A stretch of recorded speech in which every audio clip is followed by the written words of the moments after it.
Hello everyone and welcome to Friday. Today is a very special vlog day because we are looking back at Mal's surgery and very specifically what life is like for her today 1 year after Mal's surgery. And as you may suspect, things are good, but as a quick recap, Mal has dealt, I can't say has anymore. Yeah. Mal dealt in the past with endometriosis. You had all sorts of pain. Yeah. And troubles. Well, for a long time. The quick version is I always had bad periods. Sure. Since I started them until a year ago. A year and a week ago. And it got worse and worse and worse over the years. Doctors were gaslighting me saying, oh, every woman has that. Like, it's no big deal. And then finally it got to be bad enough where they were like, it's probably endometriosis. It's nothing. Here's birth control. Yeah. Until, it's 3 years ago now, but 2 years prior to surgery where my physical health took a big downward turn. Yeah. And getting worse and worse to the point of where I was taking ibuprofen or prescription ibuprofen, ketorolac, daily. So that was happening. Yes. And then that ultimately all led into Mal eventually seeking help and ultimately being led to the Center for Endometriosis in Atlanta. Yes. And getting surgery with Dr. Cernervo.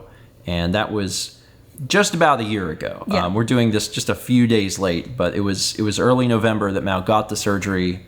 And then I brought her home and had a 6-week recovery at home. So now it has been a year since Mal's surgery. And how has your life changed? Well, I mean, the first month for sure was definitely just pure recovery from the trauma of surgery, like the physical healing of that, like yes. The wounds and like everything that was done to me. And after that, it was like there was still healing going on. I couldn't really lift things until March, and then like full recovery was 6 months, 9 months?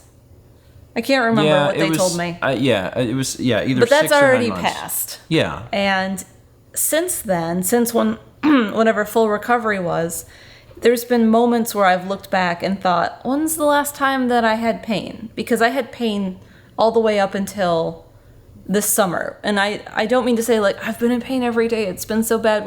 It's not that at all. It's still recovery pain because it's been like, oh, my bladder is full and it hurts. And that's because there was surgery done on it. Yeah. And the last time I can remember any of that feeling and having any of that feeling with that was in the summer. So actually a friend of mine had surgery with my doctor as well. And I spoke with her and she asked me that same question. She's like, well, how has the year been? Like if you can kind of break it up.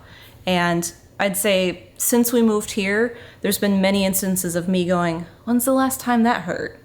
I can't remember. It's one of those things where the symptoms gradually leave. Yeah. And because they gradually leave, you forget. Yeah. And then it's one day you're like, wait a minute, when was the last time that this happened? And and you realize it's done. Mm-hmm. Like it hasn't happened anymore. Like tenderness on my belly. Yeah. Like when's the last time that hurt? I can't remember. Yeah. Stuff like that. And it's been interesting to kind of look back and see how I've just recovered. And a year later, I have no pain at all. I have no, like, cycle pain. I have no, like, surgery pain. Like, nothing. It's been great. And, like, there's been other things I've noticed about myself. I don't have any bowel problems that I used to have. Mm-hmm. And I mean, I was told that because of how my intestines were adhered to everything else with endometriosis, that, you know, some of the things that I've considered food allergies or intolerances my entire life may go away. Yeah. And that does happen, but it's not something I want to just test for fun.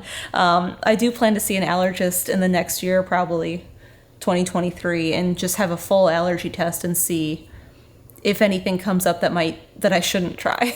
Sure, yeah. So I might be able to have peanuts and peanut butter again, but I'm not just going to go try it. There's been little changes in your life. Yeah, like that's something I've noticed. I've noticed that my mental clarity is a lot better, and that was something that I noticed quick. Yeah, but that was always a thing for you, is that especially in the last few years of the disease, that when you had it, you really felt like you were suffering from really bad brain fog. Yes. And I mean, how could I not be? Like, endo can do that, but also I was in pain all the time and taking medicine every single day just to get through the day. Yeah. So, like, my mental clarity has been good. I feel faster thinking, like, wittier, and, like, we just finished a stream, so I'm not all there right now because I'm tired. But, like, for stream tonight, I felt with it, like, and that's been a really nice change. Yeah. I feel like I'm getting some more introspectiveness back that I just couldn't focus on myself and how I was feeling and my thoughts and emotions before, that I'm starting to be able to get that back and think through how I truly feel about things. Mm-hmm. And just kind of being able to delve more into therapy because of that. And then, of course, the single most important thing is that you don't hurt. Yeah, that is the most important thing. Which is one of those things that, again, when you've been away from it for a while, you forget. Yeah. But your life was bad. Yeah. Like, I don't want to speak for you, but like there was so many days that were, I mean, you managed, right? Oh yeah. You managed. There was days all I did was survive the day. Like, yeah. Like, for Extra Life, someone was like slightly cold, and I was like, oh, I have a heating pack from my endometriosis days somewhere, so I had to go find it. And I'm like, when's the last time I used this? I haven't needed it. Yeah. We had been unpacking our medicine when we moved into this house, and I'm like, wow, I have all this ibuprofen that I don't need. It's going to go bad. Yeah, I mean, there's been times where people, like, if someone's at the house and they get a headache or something, they'll ask for ibuprofen. And sometimes I'll bring out the bottle. And, like, when we bought ibuprofen, we bought it, like... At Costco? Yeah, we bought it, like, 1,000 pills at a time. In a 2-pack? Yeah. So, like, it's this giant thing that holds 500 ibuprofen. But that's just how we bought them, because Mal went through them so quickly. So there's just been, like, this thing that, loomed over Mal for years and years and gradually became worse and worse. And I just feel really grateful that it's gone. Yeah. I feel so great, like, just physically. My mental health has been so much better. Yeah. I was talking to a friend of mine, and I was like, I said, when I was bad, like, in pain every day, at the worst of it, like, I couldn't focus on taking care of myself other than the bare minimum. Yeah. And so it led to things like just eating whatever was in the house, and I couldn't really consider things like eating for my diet to be healthy, to eat more vegetables and think about what I ate. And because of that, I had gained weight, and I feel like I've been able to focus more on that and be able to lose weight without trying. Mm-hmm. So that's been another change I've noticed. There's been, I mean, and again, like, a lot of positives. Yeah. It really has miraculously changed Mal's life. And like you said, it was gradual at first because there's a recovery period. Mm-hmm. And I remember personally thinking, like, at the beginning, like, I was trying to get, like, through that first 6 weeks or whatever, and then getting through that.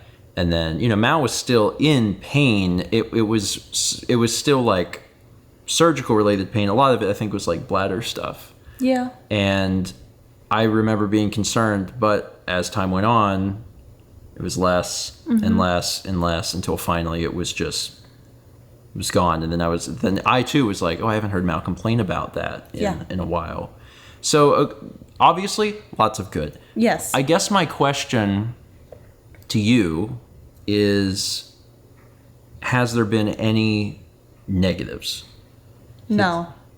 Wow, you answered that very quick. So, like, there has not been a single thing. So, I mean, there's things I could think of if I had a different mentality towards things. Mm-hmm. For example, if you happen to miss any of this story until now, I ended up having a hysterectomy as part of my surgery. Yeah. It was something going into it I signed off on. Dr. Cinervo believed I might also have adenomyosis, which is a similar but different condition that involves the uterus. Yeah. And he's like, I think you might have it. He said it would probably be best just to do a hysterectomy. And I was like, well, I was going to ask you to remove my tubes anyway, so that is not a loss to me. Mm-hmm. So if I felt differently about having children, I think that would be something that I would find to be a negative. Yeah. Oh, sure. And I mean, not every woman needs a hysterectomy. Adenomyosis is actually more rare than endometriosis. So, I mean, a lot of women can just get away with true excision Lapix surgery. Yeah. But otherwise, like, I haven't had any problems, like, with anything in recovery. I'd never had any long-term side effects isn't the word I want with surgery. Symptoms. Yeah. Like, nothing bad happened with surgery for me. I Yeah. never had any long-lasting complications. Complications, yeah. That's the word I want. So there's been absolutely no regrets. Just, I mean, that's good. Yeah. Like that. That's exactly what you hope for, right? Yeah. Whenever you do something like this. So, yeah. I mean, I had allergic reactions to a few things, like the surgical glue, but that was nothing. Yeah, and that was all stuff that was early in the on. first couple weeks. Yeah. Okay, so you've talked about all the positives. You've talked about I mean, there are no negatives for you specifically, so you feel good about that. Now that it's been a year, now that you are, in your Super Saiyan 3 form, my question to you is, as you look towards the next year, what do you think your life is going to be like? And how is it going to be radically different from what life used to be like? Well, I mean, I don't see anything changing for me physically at this point. Yeah. Dr. Cinervo had told me immediately after surgery and then at my post-op that based on what he knows and his experience doing this for so many years and only treating endometriosis, he said, I think you're one of the patients who you're going to be set the rest of your life and you won't ever have it come back. You won't ever have any more problems. Yeah. I mean, knock on wood. Yeah. But it's one of those, it's like, it's not impossible. Yes. But based on his expertise. And out of everyone, I truly believe him when he says that. Sure. Yeah. So I don't see anything obviously getting worse. At this point, I don't see anywhere else I could go upwise except me just, I don't know, maybe I'll start lifting weights and getting strong because I've never been able to work out because I've just been such a wreck physically that I just can't. Yeah. I mean, there were times where Mal would play DDR and you could only do it on good days. Yeah. And even then, sometimes it would cause a flare. It would cause a flare, and it would be. Well, that was a mistake. Yeah, it would be bad times after. So yeah, it was that was hard on you. Yeah. Being able to feel like you couldn't even exercise. Yeah. So, but yeah, the thing I was basically getting at is you are moving into like this phase of your life where you get to be. You get to live pain-free and be the truest version of yourself. And, I mean, I'm excited for you, and I know that you are excited for you, too. Yeah, I mean, I'm looking forward to wherever we travel next. Yeah. I look forward to having fun with our friends here in Raleigh, going places and hiking. Yeah. And that's actually been kind of an interesting thing, too, is that and you said the last pain you had was the summer, and like that was also when we finally did the move. Oh yeah. So really, I could not have moved prior to surgery. There's a lot of things, and I won't stick on this very long, but like Raleigh, our move to Raleigh feels almost very symbolic because it is very much leaving behind a lot of different things in life and moving into like this next phase where we get to live in a new place and we get to be around friends, some of which we have not been around a lot of in quite a while. But also it's very different for Mao because she is spending, like, from the very beginning of her time here, she's spending it pain-free, which is something she didn't get to do before. Yeah. So it's a very symbolic move also. Mm-hmm. Anyway, that's it. Do you have any other things that you wanted to add? Anything you wanted to say or stress? Just keep fighting, because if you're someone who is struggling with endo or other conditions that are long-term or hard to diagnose, like, you know your body best. And for a long time I was gaslit and told I was fine. Yeah. And I'm still in shock that I was stage 4 endometriosis. Yeah. I mean, if you would have waited longer, things could have been real bad. Yeah. I said a year ago, but when I woke up in recovery and the nurses were whispering about a hysterectomy, I was like, they must be talking about one of his other patients. That was my thought, because I didn't have endometriosis. Mao was so worried she didn't even have it. I was so convinced I didn't have it, and I was stage 4. Yeah. And now I'm great. Anyway, if you have any other questions or comments for Mao, I know she'll be perusing the comments on this vlog and see if she can answer some of those. But I'm so glad that you're feeling better. I know that your life changed, and it hurt me for a long time to see you hurt so much. And it hurt our friends too. Haley was actually one of the biggest. Oh yeah, she and I talked about that today actually. Haley was such a push. A push. Yeah. Haley, there was one day where Haley actually got very mad. Oh yeah. With Mao. And she feels bad about that, but like she should not feel bad about that. She got very mad at Mao and was like, "You need to move forward with this. You need to, like, don't let the people around you, the doctors around you, like, tell you this is how it is. Like, if there's a problem, you can fix this." Mm-hmm. And I'm glad she got mad that day, because it led to some good things. Yeah, it did. All right, we're done. Thanks for watching. Let's meet back tomorrow, shall we?